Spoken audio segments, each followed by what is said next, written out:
Teenagers are influenced by many people, but most consistently by their parents. Barna research tells us that 78% of teens say that their parents have a lot of influence over their life.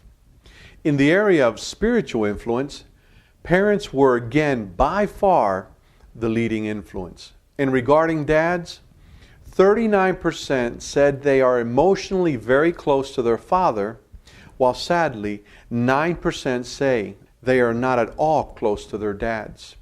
How can we become better dads? Today we will visit with two Christian counselors that are also parents. I'm Pastor Minner Labrador. Welcome to Old Man, New Man.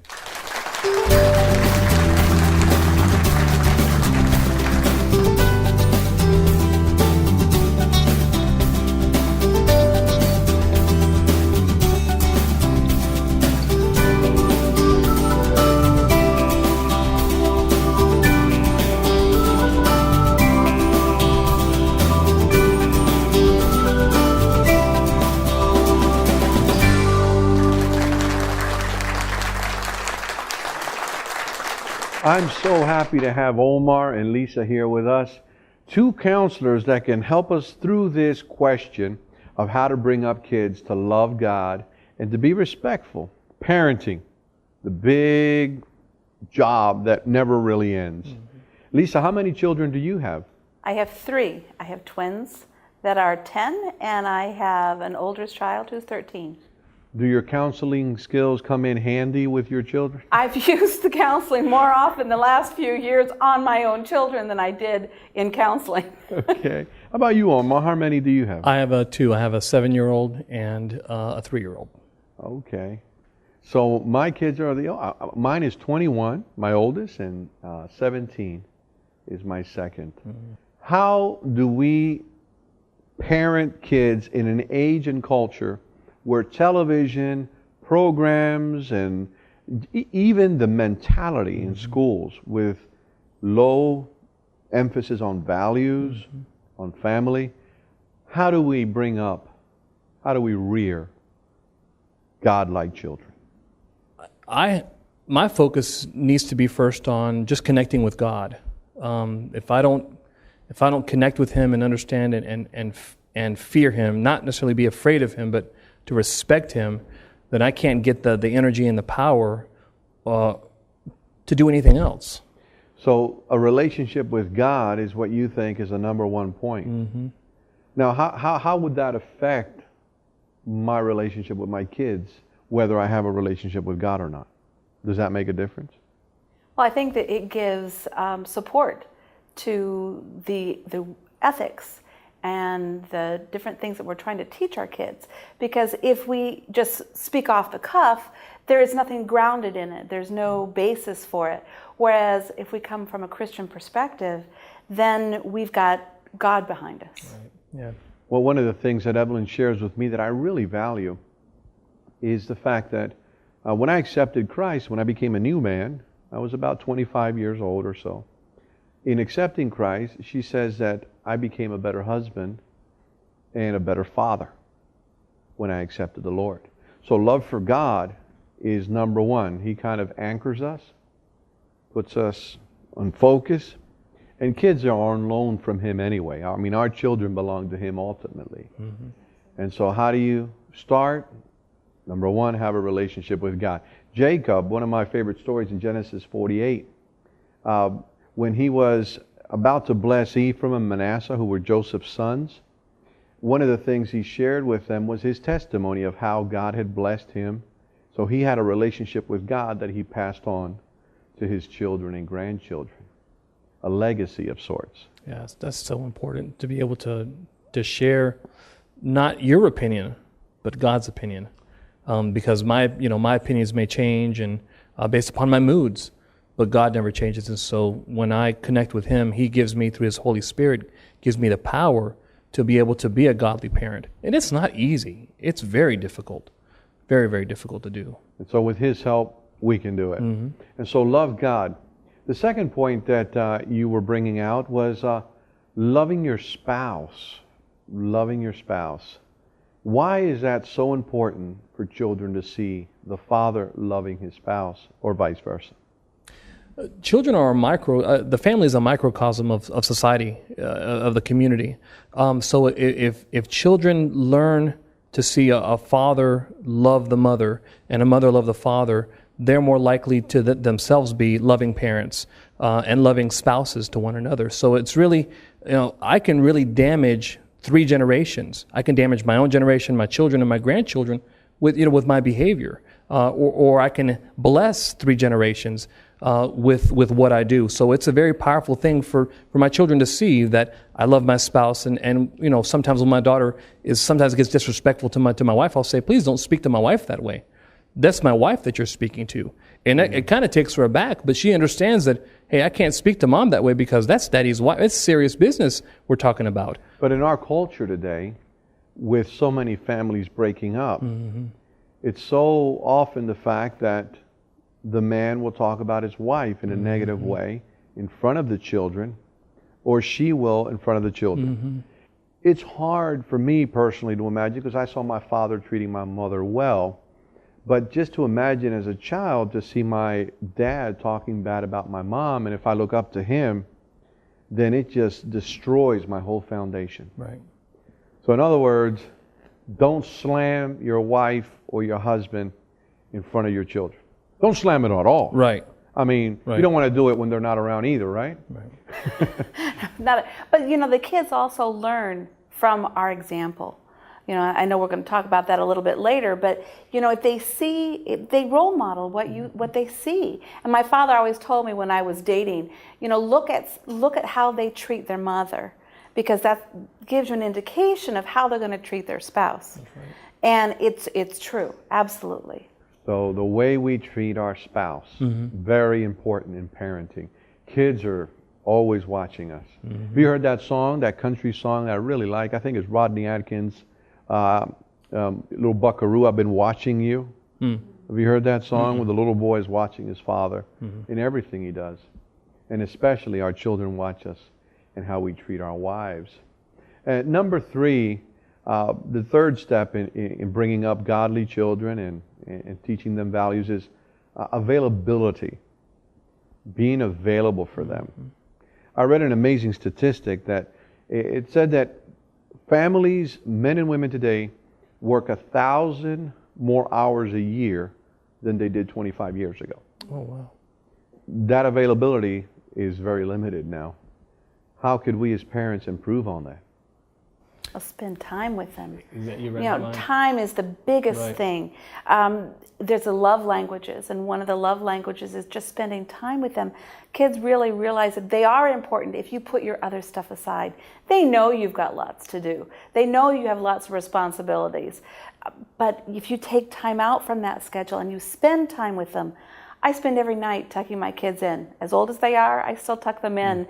And Mommy, stay, let's talk. What do you want to talk about? I don't know, let's just talk. And that's special bonding time as well with them that are important. Well, one of the things I heard, and it was great impact to me in my life, was to a child, love is spelled T-I-M-E. That's right. And so that time that we spend with them, as you do, tucking them in, and having a conversation, interacting with them, does wonders for their value and self-esteem as well. Yeah, and we need to be careful when we spend quality time with our kids, that we bought into this lie in the culture that we think, well, quantity is just as important as quality. So if I spend 5 minutes with them, it's quality though. I've turned the cell phone off.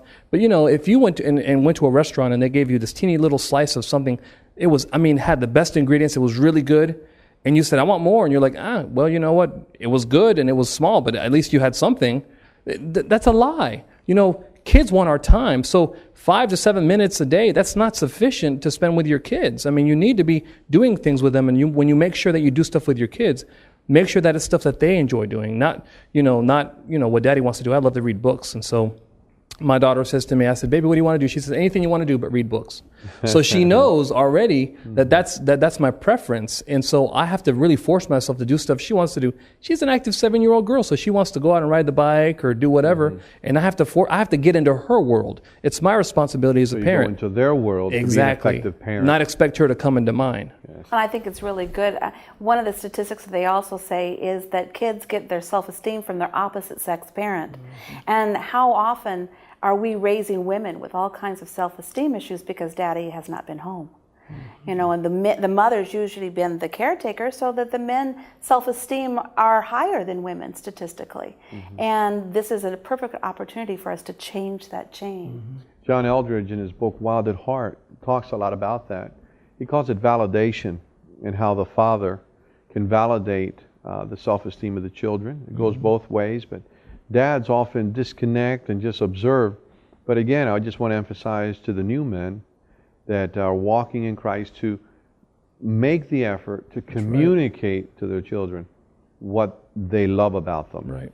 And I found that with kids, it's also meaningful to have, at least with my boys, little names for them.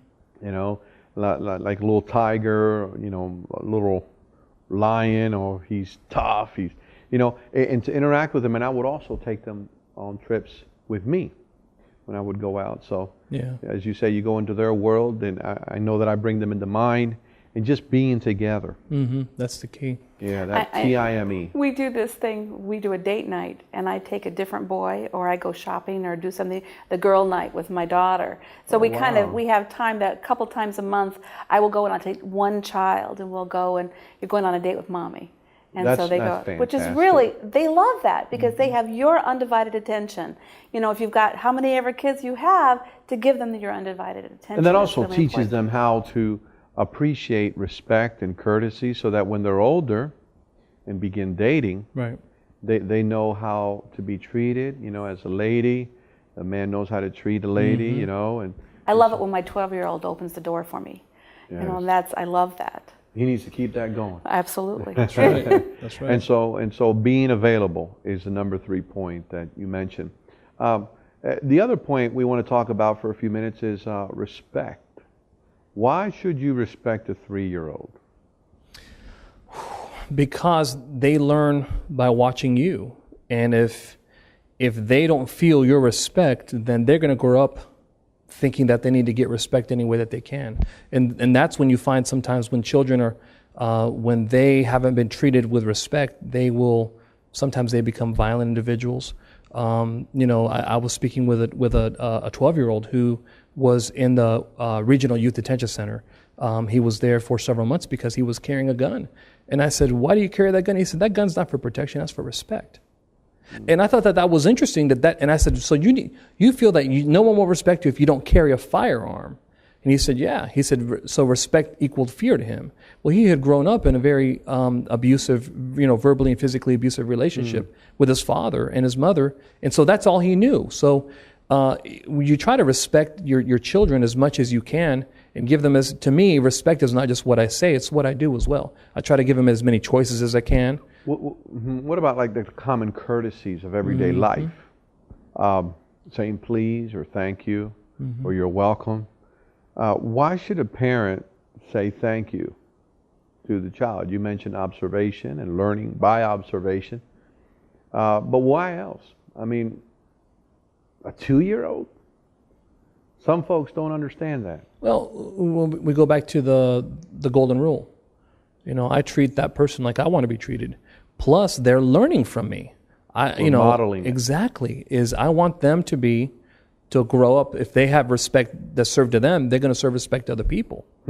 I saw something interesting not long ago where just an infant child, he couldn't even talk yet, but his mother had taught him how to say please in sign language. And so when he wanted something, he would request and please, and he would express thank you. And just little tiny things, even at such an early age. Because what we teach them at that young age often is what we get later. The respect carries on. You know, they started out, you know, the old adage, train up a child the way it shall go and he will not depart from it. You know, that's the truth, because if we teach them how to respect If we respect them, then they respect others, and authority in general. The teachers will thank you. You know, their wives, the people they work with will thank you, because that is the way you're training them to go. And so in order to expect that from them, we show it and model it to them as individuals. Okay.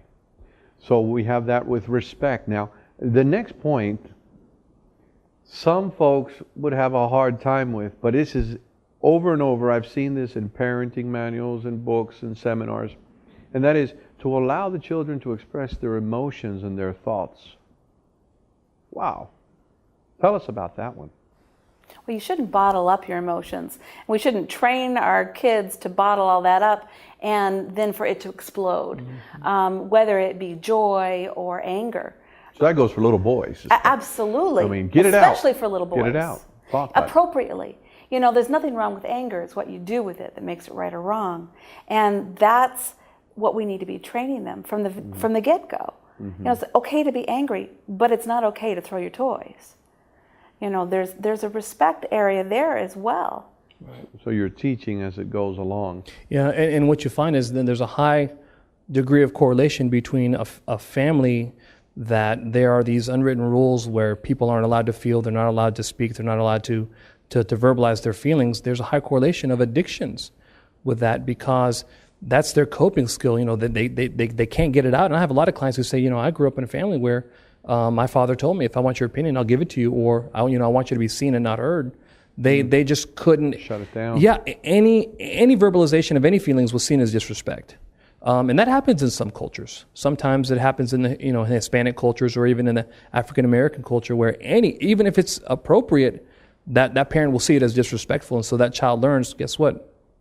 Talking about emotions, especially for guys, it's not safe, so they just push it down. It's a coping skill. And then what you push down comes out in other areas. It comes out in anger management, it comes out in addictions, it comes out in lack of communication skills. It will come out somehow. For example, I saw the situation with a little boy that wanted to be selected on a baseball team, and he wasn't. His name was Johnny, and he wanted to be picked on a team. And so when he wasn't picked, so when he was walking away with his father, he's filled with anger, and he's kicking up dirt. So his father asked him, what are you feeling? He says, I want to beat him up, the guy that selected the team. But then his father took the time to sit with him and to talk with him. And just listening to Johnny, he figured out, helped Johnny learn that what he was feeling wasn't necessarily anger, but being hurt because he was left out. Mm-hmm. And so once he processed that, Johnny kind of gained a little bit of composure. And that was a growing moment for Johnny. Mm-hmm. But most often we would just slam it down, shut it down. We have a responsibility as parents to help our kids acquire the tools that they're going to need to cope with life, so they can cope appropriately rather than addictions of whatever. Mm-hmm. Well, those that don't learn those emotions, they'll certainly keep you guys busy in your counseling. Job security. Job security. Unfortunately, business is booming, yeah. So as moms and dads, we need to make an effort or allow them to express their emotions, their thoughts, and what they're feeling. And so that would help them to be more complete and be great kids. That's right. Now, the next point, point 6, is to be aware of observation, modeling. Children learn by observation, not information. That's right. You've heard so often the statement, do what I say, not what I do. Mm-hmm. But children are always watching. And I know for a fact, I have boys, so I've kind of focused a lot on boys, but, boys learn by observation. What they see me do, they'll start modeling. Have you found that to be the case with your own children and counseling? Yeah. Most definitely. Most definitely. What I find interesting, that my son, even before he could speak, would take my cell phone out of my pocket and would take my pen out of my pocket and would try to clip it to his shirt and would try to take my cell phone and stick it in his diaper, because he saw Daddy with a cell phone in his pocket and a pen in his shirt. What he wanted to do. It was very, very clear instance of modeling, and that's how children learn. I mean, that they do they become what they see, what they're around. That's just who they are. That's why it's so important for us parents to really be careful about what we say, how we act, what we choose to focus our time and energy on, because, our children are always watching us. They're always studying and observing that. I keep alluding to that song. I know about Rodney Atkins, the little boy that was just, he imitated his father in anger, but then later in the song he imitated his father in prayer, because he was watching his father pray as well. And so those eyes are always on us. And so we need to be alert to that as parents. And I think if we learn how to draw our own boundaries, it also role models boundaries for them. Boundaries is probably the biggest thing that we can teach our kids, so that they aren't susceptible to outside influences. They're more secure knowing what their boundaries are. And then the last point that we look at for a few minutes is openness and honesty with them. So often, dads are supposed to know everything. If you listen to them, the dad has the answer. Daddy, why is the sky blue? Well, son, because. But honesty and openness, being frank with them. Have you experienced that with your children? I have. I've also experienced it. I can't speak from a woman's point of view, but as a man, probably the most difficult time I've had being honest with my son and daughter has been when I've had to apologize. Apologize? Yeah, I have still, and I know that it's very, very good for the children to see that, hey, you know what? I'm important enough for my father when he's done me wrong, when he's overstepped his boundaries and stepped on my emotional toes, to say that he's sorry. And not just for me is it important enough for me to say that I'm sorry, but what can I do to make it right? And it's interesting, a 7-year-old will come up with some creative ways to make amends for what you've done. Now my son, he throws his arms around me and he loves me and he kisses me, and my daughter pats me on the head and says, "That's okay, Daddy, I love you anyway." But my children will never learn to forgive appropriately if I don't ever learn to apologize approprially. And so it's a double-edged sword. So you're going back to the modeling also, because they kind of go hand in hand. Yeah. I think we have to be careful with our apologies to make them real, because sometimes people use the apology as, "Oh, that fixes everything," and then we don't learn from that. We have to learn too. We have to learn that if we make a mistake, not to try to make that mistake again, because saying you're sorry for the same thing all the time doesn't erase what you said. The words are already out. But to come to them honestly and prayerfully and say, "I'm really sorry, I screwed up," goes a long way with kids. And they're smart. The kids are smart. Yes, they are. And they know when we mess up. And if we don't admit that we mess up and we just carry on, then hopefully they don't model that behavior later in their adult years as well. Apologizing, you brought that point up. I'm in my early 40s. And I shared with my father something that had hurt me when I was in my late teen years. And I'll never forget, this man of respect, the patriarch of our family, as I call him, came to me and he said, "Son, what you shared that had hurt you, I remember it, and I'm sorry." And, he did this recently. Wow. And so I looked at him and, honestly, I said, "Oh, that's no big deal, Dad." But inside, it was a big deal. And it meant a lot to me. So recognizing our mistakes, that openness. Yeah. Because your kids see that you're real. They don't see that you're this, this painted on, waxy person. You're a real person with real issues and real problems. And once again, you don't need to share a lot of your personal information with your kids. You need to have some appropriate boundaries. But when you screw up, you need to say, "I'm sorry. I messed up. I'm sorry. Will you forgive me?" Or like you said before, I just don't know. But I'll find the information out and I'll get back to you. As opposed to feeding them a line or giving them wrong information, which you don't ever want to do to your children. Okay. I think looking at our families in general and looking to see what kind of a family do you have. Do you have a family that's ruled by the father? Or do you have a family that's ruled by a child? Or do you have a family that's ruled by the family? Is a big difference, because if the kid feels like the world is revolving around them, that's not real. Right. That's not when they step out of that door, that's not the way life is going to treat them. Right. They need to know that this is a democracy, and that there is authority, but yet it's not. It's a democracy that leans towards dictatorship. Exactly. Well, no, I mean, I agree with you. And what I tell my children is, I always want to hear what you have to say. You got to find the right time and the right way to say it to me. But in the end, mommy and daddy, what we say still goes. When you get older, you can make your own decisions. And we try to give them as many decisions as we can. But in the end, we're still in charge.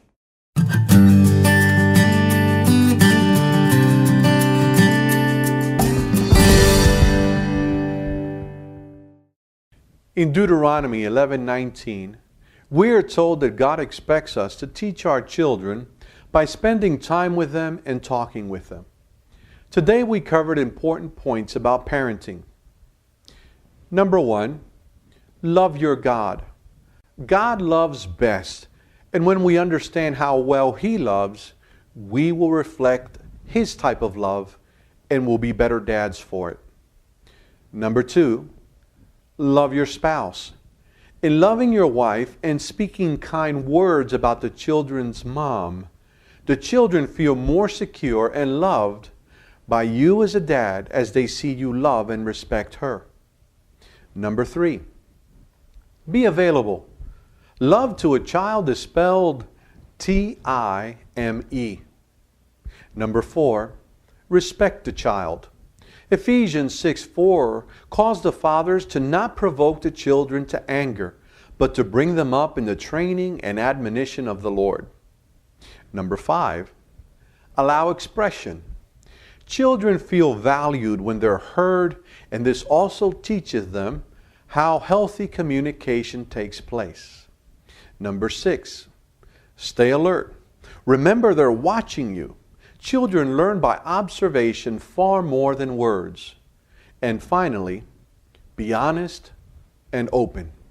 You don't have to be perfect or have answers for everything. But by being open and honest, the children learn to live free from unrealistic perfection. Recently, I was stopped in traffic and read a bumper sticker that was meaningful to me. It read, "It's never too late to have a happy childhood." If you've had a bad relationship with your parents, forgive them and connect with your Heavenly Father so that you can be the best dad you can. Psalm 103 says that even when my mother and father forsake me, the Lord will take me in. He's faithful and He loves you no matter what. In closing, I encourage you to always pray with and for your wife and children. Nothing speaks louder of a father's love than a father's blessing upon the home.